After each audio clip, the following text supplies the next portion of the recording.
Vector expressions like this one can be evaluated on a GPU using cuBLAS, which takes 7 lines of code and some comments, or in TNL with the use of the expression templates and just 1 line of code. The latter is therefore more than 7 times simpler and up to 20% faster, as we will see in this episode. Hello everyone and welcome to GPU Programming with TNL. Today we will talk about vectors and magical expression templates. Vectors are sequences of numbers particularly representing various types of data such as features of objects in data science and machine learning, forces, velocities, pressures and similar physical quantities in physics simulations, colors of pixels or voxels in both general and medical image processing, vertices in 3D models and computer graphics, quantum states in quantum mechanics and many others. These vectors can be massive, sometimes comprising billions of numbers. In TNL, a vector is a templated class derived from the array class, which we discussed in the last episode. It has the same template parameters as the array class and inherits all its methods. In addition, vectors offer operators such as plus equals, minus equals, times equals, divided by equals, and mod equals. Most importantly, vectors provide expression templates. Expression templates is a C++ metaprogramming technique used for evaluating complex mathematical expressions. With expression templates, the evaluation of this expression is simpler and more efficient. Let's take a look at the cuBLAS code evaluating the expression from the first slide. We begin by initializing cuBLAS. This requires creating a handle which will be used for subsequent cuBLAS function calls. With cuBLAS setup, we then define the coefficients that are part of our expression. The next step involves copying the vector x over the vector w. This is accomplished using the cuda-memcpi function. Once that's done, we add twice vector y to our result using cuBLAS sexp function. Similarly, we proceed to add 3 times vector z, once again using the cuBLAS sexp function. Having obtained our desired result, we then conclude our cuBLAS operations by destroying the handle with cuBLAS destroy function. It's noteworthy that throughout this process we access vector w 3 times. Initially, when copying x over, then when adding twice y, and finally when adding 3 times z. Contrastingly, with expression templates in TNL, the expression is evaluated in a single sweep, resulting in just one write operation to vector w. This efficiency arises because, unlike cuBLAS, which uses precompiled kernels for adding a single vector, TNL generates a specific kernel for each unique expression through the expression templates. This custom kernel computes the entire expression in one go and directly writes the result to vector w. And there's another advantage associated with expression templates. The function cuBLAS sexp is designed for vectors using single precision arithmetics. If you switch to double precision, you'd need to replace cuBLAS sexp with cuBLAS dxp. Furthermore, if you wish to evaluate the expression with vectors that reside on CPU, you'd have to rely on the BLAS library instead of cuBLAS. In TNL, there's no need for such modifications. Everything is automatically managed for you. Let's delve into our first code example for today's video, where we benchmark the efficiency of cuBLAS versus TNL for vector expressions. Specifically, we will be evaluating the vector expression we introduced earlier. The code can be found in file 01 cuBLAS benchmark.cu. So firstly, we need to include the header file for cuBLAS, which is on line 3 here. Next, we define variable n, holding size of vectors we will work with. For accurate benchmarking, it must be large enough, hence we've set it to 2 to the power of 26. We also define loops which says how many times we want to repeat the evaluation of the expression. This is also important for the accuracy of the benchmarking. We did the same in the last video when we were measuring the memory bandwidth. Next, we can see the function cuBLAS evaluation, spanning lines 10 to 26. This function contains the cuBLAS code we previously discussed. Now, moving on to the main function, we begin by declaring the vector w, x, y, and z, all of which play roles in our vector expression. The vectors are of type float, and x, y, and z are initialized to the value 1. Their size is given by the variable n. We then create a timer on line 32 for measuring execution time. We first set our size on the function cuBLAS evaluation, which is called on line 36. As I said already, to get a robust measurement, we invoke it repeatedly in this for loop. Following this, we print the elapsed time for cuBLAS on line 40. Next, we reset vector w and the timer, and we benchmark the vector expression using TNL on line 47. Note that we use the @equal operator rather than a direct assignment to ensure that the compiler doesn't over-optimize our code, which would result in the loop on the line 46 only executing once. We wrap up by printing the time taken by TNL on line 51, followed by calculating and displaying the relative speedup provided by TNL on line 52. The code needs to be compiled using TNL CXX with parameter release to turn on all optimization, and we also need to link our benchmark with cuBLAS using parameter L cuBLAS. Now we may execute the benchmark, and the result is that TNL is more than 20% faster compared to cuBLAS. Now that we've seen that the expression templates are really cool, let's explore their capabilities further. Expression templates can accommodate basic algebraic operators such as addition, subtraction, multiplication, and division, as well as their variants with an equal sign. The use of these operators is demonstrated in the example 02 etoperators.cu. Central to this example is the templated function etoperators. The function's template parameter device says whether the expressions will be evaluated on the CPU or a CUDA GPU. Initially, we establish 3 vectors, each consisting of 4 elements. Vector x has elements 1, 1, 0, 0. Vector y is populated with 2's, and vector z is initialized with 0's. Next, we display all these vectors. Subsequently, the example showcases the results of various expressions like x plus y, x minus y, x times y, and x divided by y. These operations are applied element-wise. For instance, when adding x and y, the first element of the result is the sum of the first elements of x and y, and so forth for subsequent elements.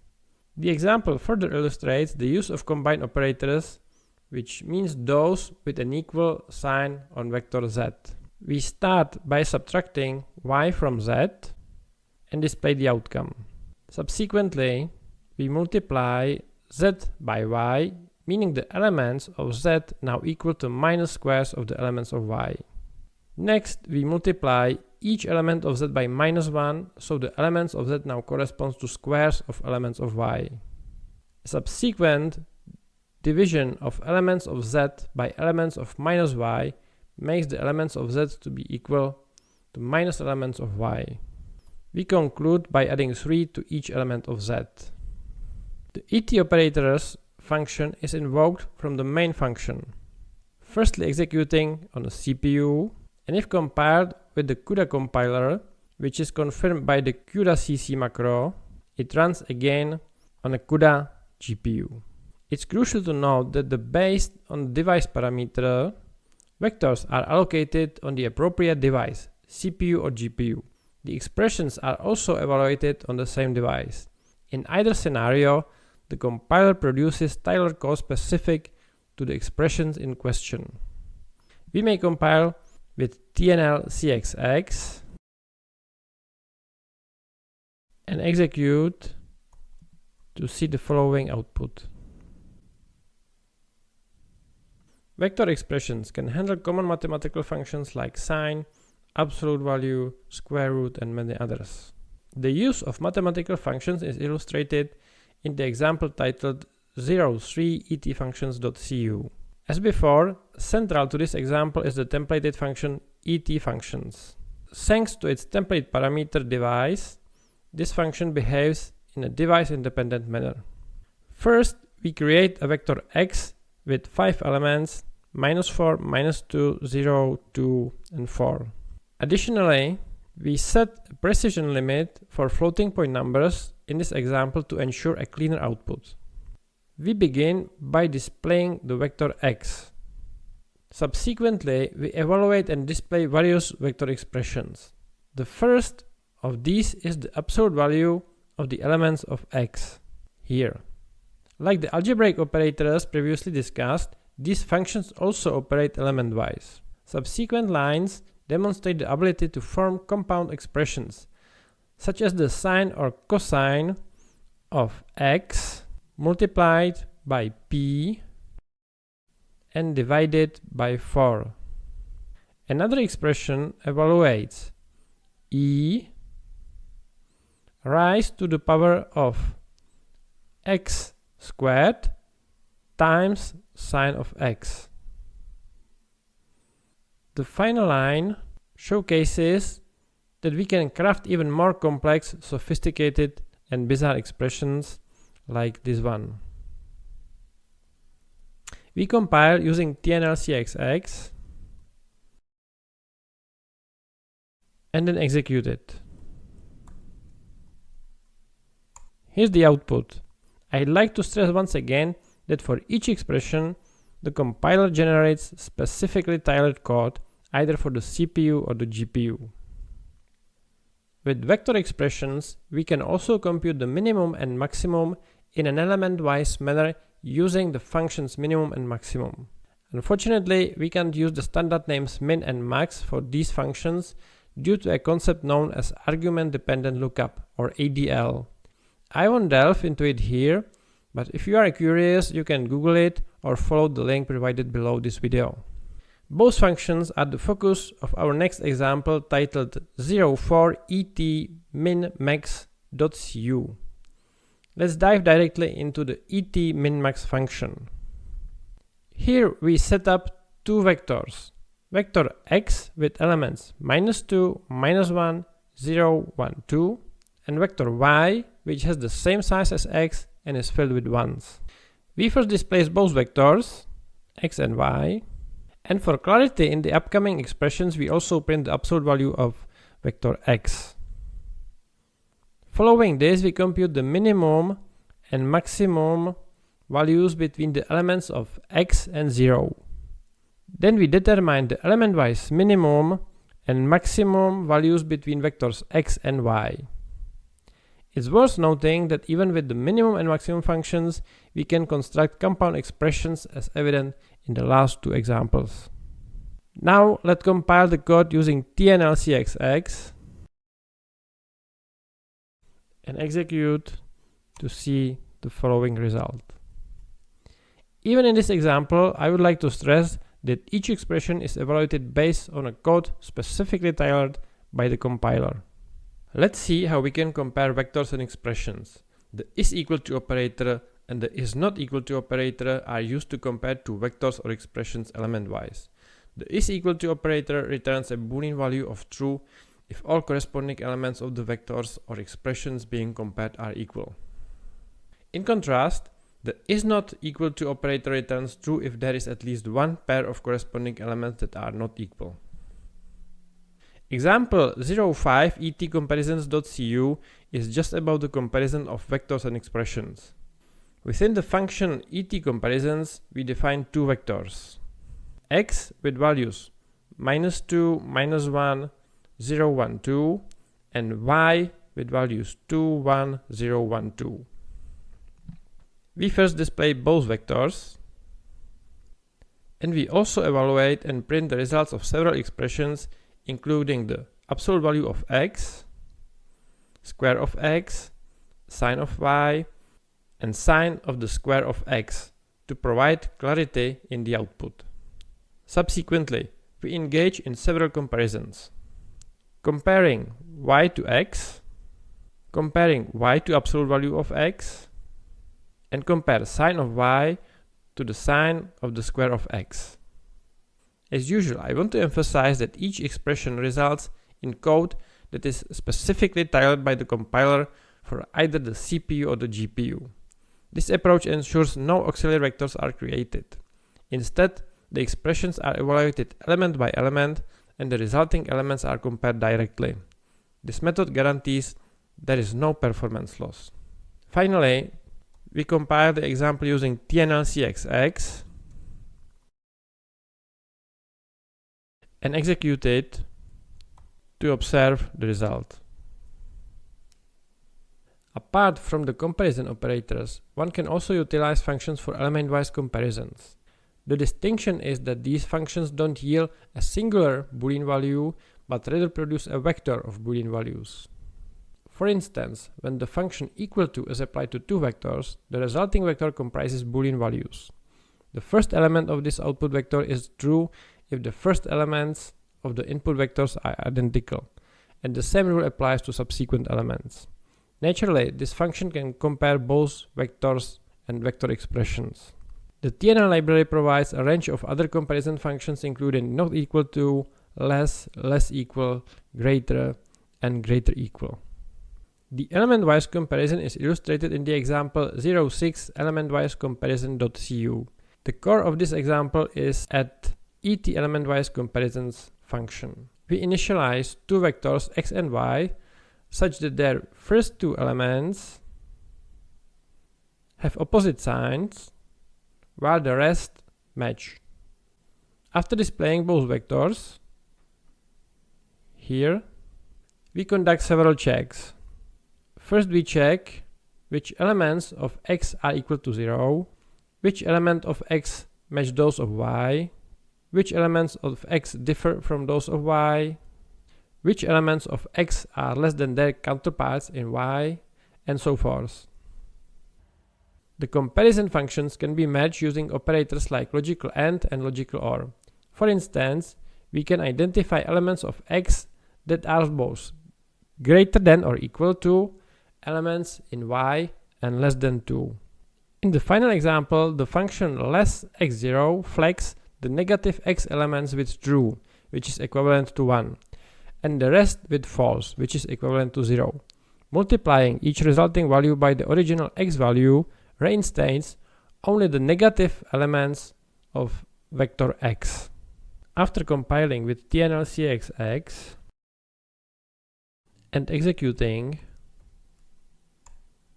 the output looks as follows.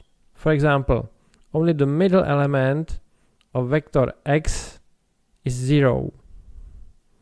The first two elements of x and y differ, and so forth. The last output displays how we can filter vector elements, showcasing only the negative ones from vector x. Another type of operations we can perform with vectors is reduction. A reduction takes one or two vectors or vector expressions and returns a single number or Boolean value.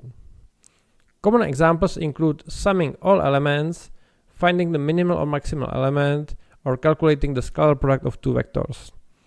We can also check if all Boolean values in a vector are true or if just any value is true.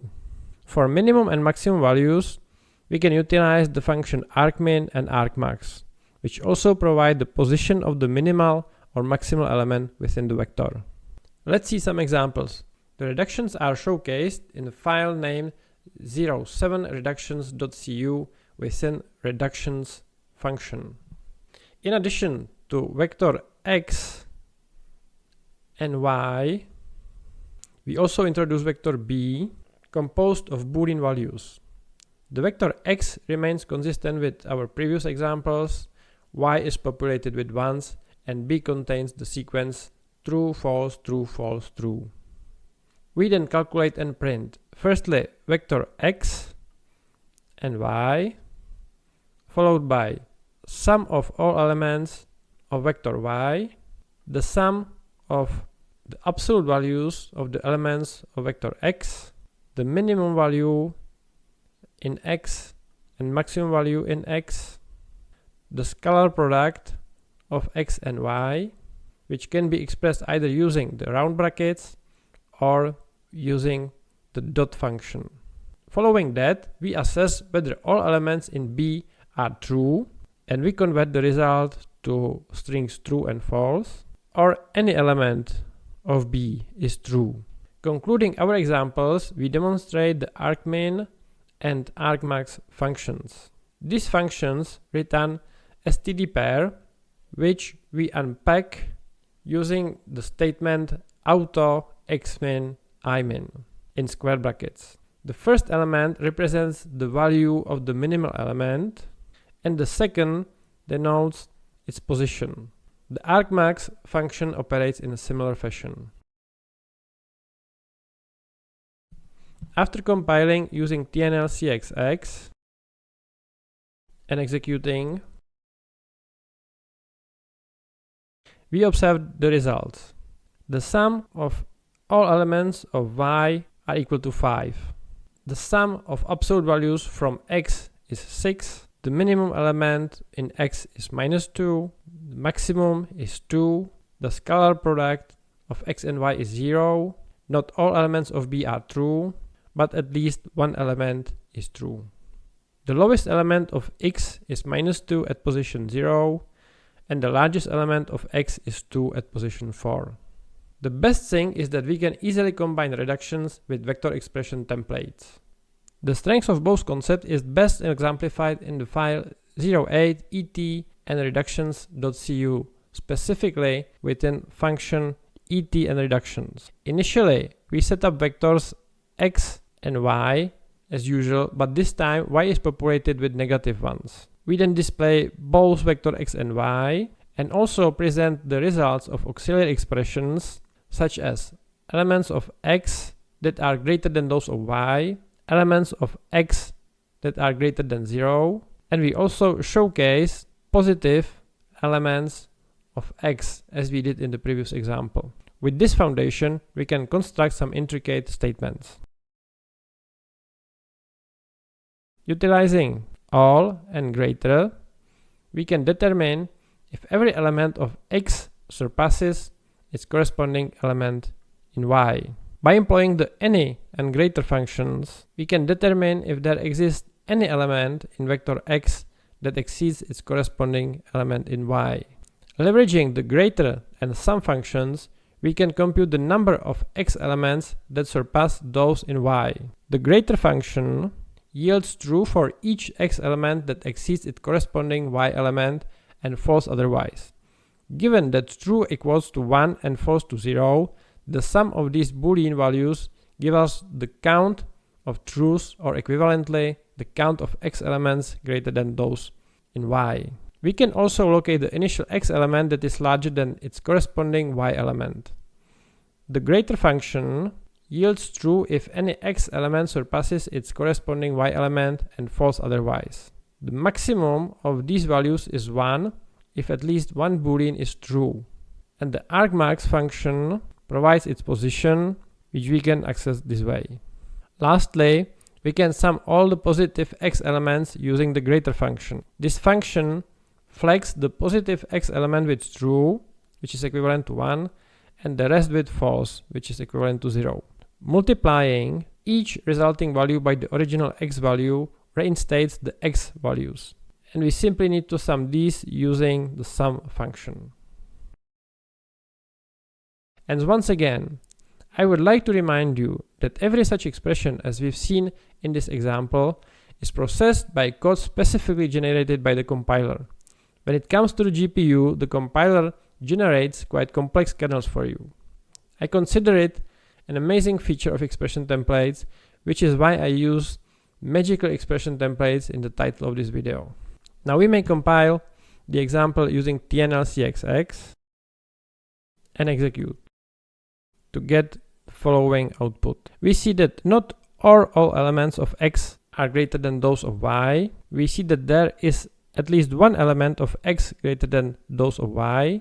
We see that there are 3 elements of x greater than those of y, which is 0, 1, 2. We see that the first element of x that is greater than those of y is the element at position 2, which is this one, the 0 in the middle. And we also see that the sum of all positive elements of x is 3, which is 1 and 2. Perhaps you are now wondering how you could leverage the benefits of expression templates in your projects that are not built on the TNL library.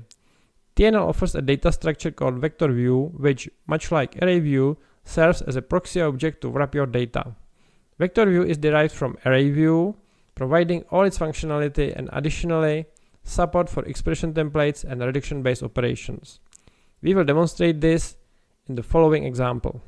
In this example, which you can find in the file 09et and vectorviews.cpp, we will demonstrate the use of vector view only on the CPU for the sake of simple memory allocation. However, everything works the same way on the GPU. I will show you the code to compute the same expression we saw at the beginning of this video, which is w equals x plus 2 times y plus 3 times z.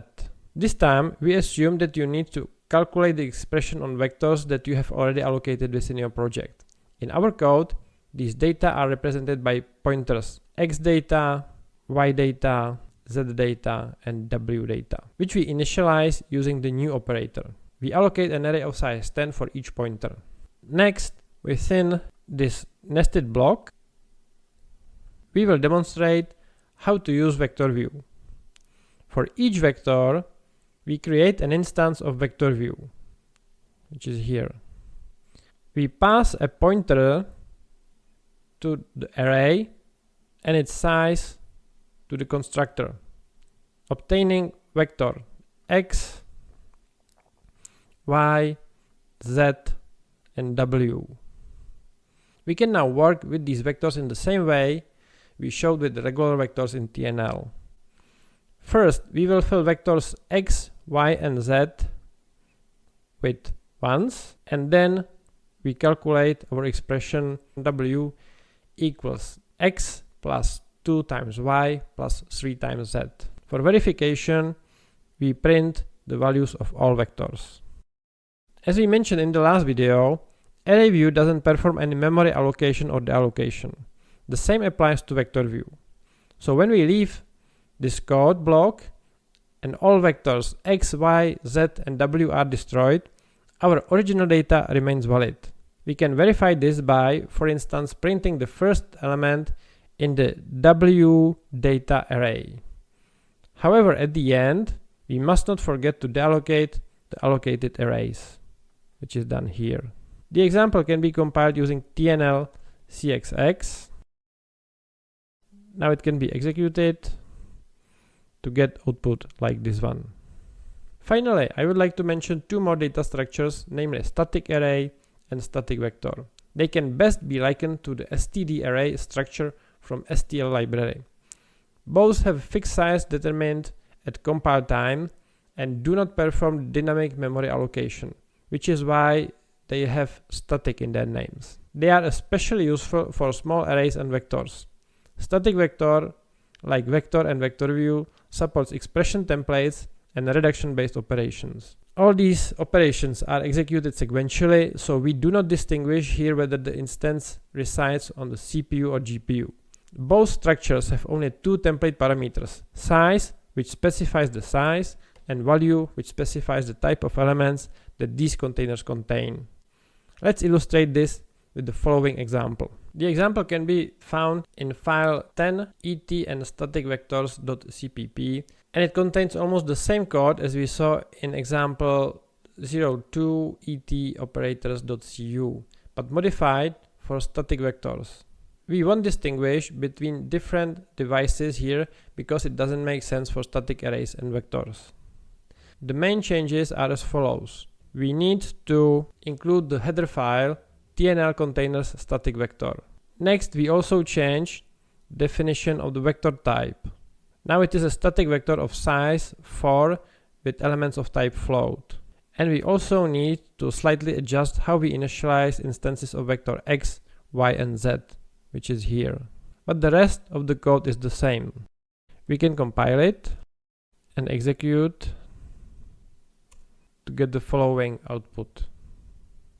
And that's all for this episode. I hope that expression templates have caught your interest, and I'll be glad if you use them in your projects. I believe they will help you significantly streamline the way you write your parallel code. Next time, we will talk about lambda functions and parallel for loops. And until then, happy coding!